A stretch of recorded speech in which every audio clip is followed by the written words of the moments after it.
जय हिंद दोस्तों। आज का टॉपिक है प्राचीन इतिहास। प्राचीन इतिहास में आज टॉप 25 क्वेश्चन ऑब्जेक्टिव लाए हैं जो एसएससी जीडी यूपी पुलिस और रेलवे संबंधित है। तो वीडियो का अंत तक बने रहें। चलिए स्टार्ट करते हैं। तो पहला क्वेश्चन, प्राचीन भारत के इतिहास का अधिकांश अभिलेख कहाँ पर उत्कीर्ण है? पाषाण शिलाओं में, ताम्र पत्रों में, स्तंभों एवं दीवारों में, इनमें से सभी। इसका आंसर होगा डी। प्राचीन भारत का इतिहास का अधिकांश अभिलेख कहाँ पर उत्कीर्ण है? पाषाण शिलाओं में भी है, ताम्र पत्रों में भी है, स्तंभों एवं दीवारों में भी है। इसका आंसर होगा इनमें से सभी।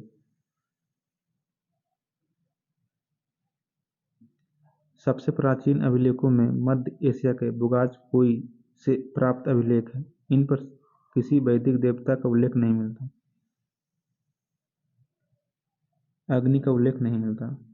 सबसे प्राचीन अभिलेखों में से मध्य एशिया के बुगाज कोई से प्राप्त अभिलेख है जो किसी वैदिक देवता का उल्लेख नहीं मिलता। इनमें है अग्नि का उल्लेख नहीं मिलता।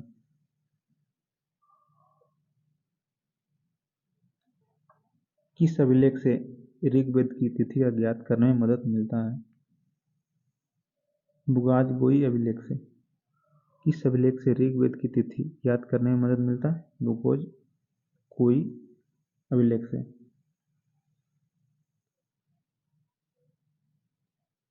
भारत में सबसे प्राचीन अभिलेख अशोक हैं जो लगभग कितने वर्ष पूर्व के हैं? 300 ईसा पूर्व के हैं। 300 ईस्वी पूर्व के हैं। भारत में सबसे प्राचीन अभिलेख अशोक हैं जो लगभग कितने वर्ष पूर्व के हैं? 300 ईस्वी पूर्व के हैं। किस विद्वान ने केवल अभिलेखों के आधार पर ही अशोक का इतिहास लिखने का सफल प्रयास किया है? Doctor R Bhandarkar. किस विद्वान ने केवल अभिलेखों के आधार पर ही अशोक का इतिहास लिखने का सफल प्रयास किया? डॉक्टर आर भंडारकर ने।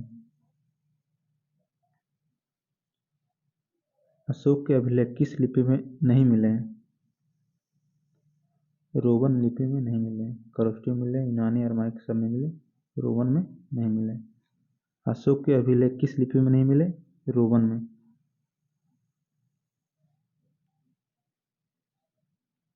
किस अभिलेख में अशोक के नाम पर स्पष्ट उल्लेख है? मस्क में भी है, गुर्जरा में भी है, निठोर में, उद्गोलम में भी है। इनमें से सभी। इसका आंसर होगा इनमें से सभी। किस अभिलेख में अशोक के नाम पर स्पष्ट उल्लेख है? मस्की, गुजरा, निठोर, उद्गोलम सब में। इनमें से सभी आंसर होगा। सर्वप्रथम कब और किसने ब्राह्मी में लिखित अशोक के अभिलेखों को पढ़ा था? 1837 ईस्वी में जेम्स ब्रिसेम ने पढ़ा था। सर्वप्रथम कब और किसने ब्राह्मी में लिखित अशोक के अभिलेख को पढ़ा था? 1837 के में जेम्स ब्रिसेम। सर्वप्रथम कब और किसने ब्राह्मी लिपि में लिखित अशोक के अभिलेख को पढ़ा था? 1837 में जेम्स ब्रिसेम ने पढ़ा था। किस अभिलेख के मध्य भारत में भागवत धर्म विकसित होने का प्रमाण मिलता है? गरुड़ स्तंभ लेख में। किस अभिलेख के मध्य भारत में भागवत धर्म विकसित होने का प्रमाण मिलता है? गरुड़ स्तंभ लेख में। मनुस्मृति का 1776 में अंग्रेजी में अनुवाद किसने किया? विलियम जोन्स ने। मनुस्मृति का 1776 में अंग्रेजी में अनुवाद किसने किया था? विलियम जोन्स ने।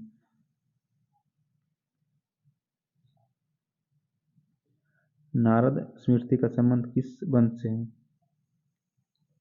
गुप्त वंश से। नारद स्मृति का संबंध किस वंश से? गुप्त वंश से। किस स्थान की खुदाई से पता चलता है कि देश में लोहे का प्रयोग 1000 ईसा पूर्व के लगभग से प्रारंभ हो गया था? अंतर्जी खेड़ा से। किस स्थान की खुदाई से पता चलता है कि देश में लोहे का प्रयोग 1000 ईसा पूर्व के लगभग से प्रारंभ हो गया था? अंतर्जी खेड़ा से। हिंदू कला एवं सभ्यता का पर्याप्त विकसित होने का प्रमाण कहाँ से मिले हैं? देवगढ़ का दशावतार मंदिर, भीतर गांव का मंदिर, अजंता गुफाओं के चित्र, इसने इनमें सभी। हिंदू कला एवं सभ्यता के पर्याप्त विकसित होने का प्रमाण कहाँ से मिले? देवगढ़ का दशावतार मंदिर, भीतर गांव का मंदिर, अजंता गुफाओं के चित्र, इनमें सभी। इसका आंसर होगा इनमें से सभी, डी।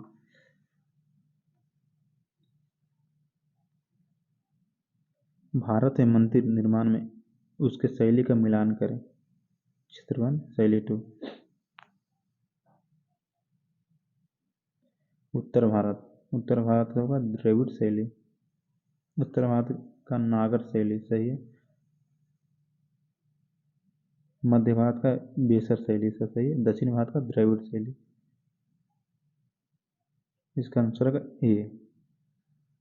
भारत में मंदिर निर्माण में उसे के शैली का मिलान करें। उत्तर भारत में नागर शैली, मध्य भारत में बेसर शैली, दक्षिण भारत में द्रविड़ शैली। इसका आंसर होगा ए।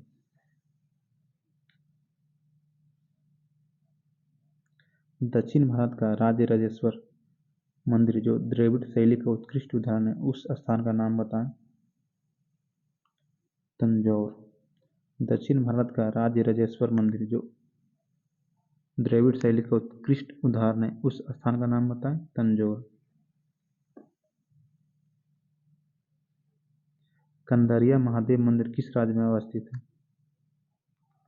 मध्य प्रदेश। कंदरिया महादेव मंदिर किस राज्य में स्थित है? मध्य प्रदेश में। भारत के अतिरिक्त दक्षिण पूर्व एशिया में कहाँ से हिंदू संस्कृति से संबंधित स्मारक मिलते हैं?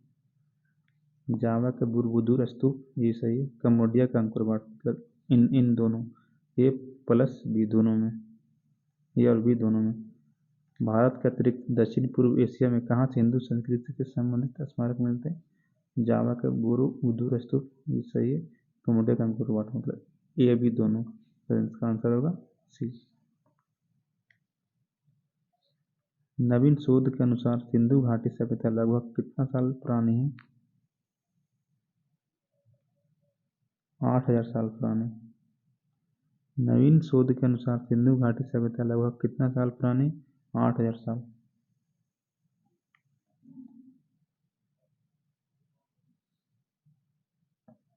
पुराने सिक्के किस धातु के बने होते थे? शीशा के। पुराने सिक्के किस धातु के बने होते थे? शीशा के। इनमें से सभी, शीशा, तांबा, सोना, चांदी, इनमें से सभी, डी, ई। गलत है। इनमें सभी, तांबा, सोना, चांदी, शीशा, सभी। पुराने सिक्के किस धातु के बने होते थे?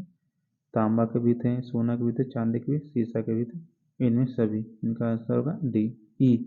इनका आंसर होगा डी, ई। पुराने सिक्के किस धातु के बने होते थे? तांबा के